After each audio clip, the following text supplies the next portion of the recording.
Right now, from the Mississippi Live Weather Center, here's Mississippi's Chief Meteorologist, Matt Laupon.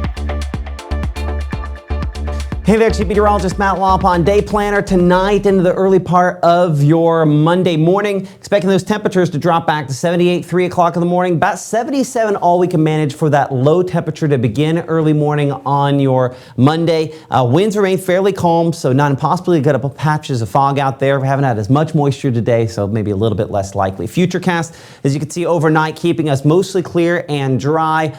And as we start the day, maybe a couple of showers we're looking at up to the north. Let's look at the futurecast here just a little bit. Couple of components to this.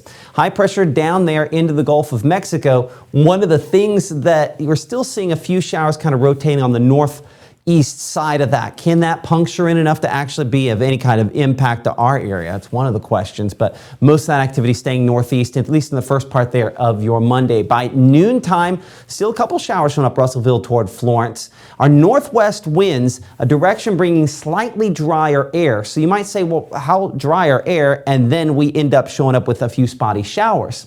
Well, the way in which that kind of balances out here is because we're watching a little disturbance moving through the jet stream, and it's just enough shear to produce these isolated showers and thunderstorms. And so we have a couple out there showing up toward Tupelo, back toward Bruce and DeWitt, Arkansas, and all those locations by the afternoon. So looking at alerts as far as your Sunday is concerned and into your Monday, we expect that those alerts are all going to show up with heat for us. Where you see the reddish counties here, that's one of them that we don't talk about quite as often. Typically it is either the heat advisory or this excessive heat warning. This is kind of the prepping for the warning. So again, the red counties, this is where we could see that warning expanded. It's a watch at this point. The warning for locations you can see out here, Peak, Quitman, Tunica counties, all these locations, Panola County, Tallahatchie County, back out into the Delta. So our wet bulb globe temperature, a way we look at heat stress and the potential for heat injury, we show all the black colors here. That's where we have that greatest potential to have issues into the Delta, Grenada, back toward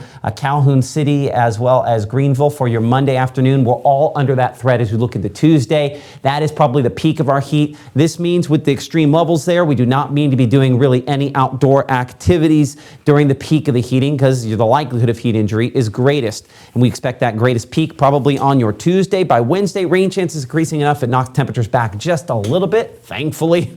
And by the latter part of the week, rain chances increasing a lot more. Your latest live update coming up this evening at msliveweather.com as we look into your Monday. And we're going to track on those rainfall chances, how those could increase as well.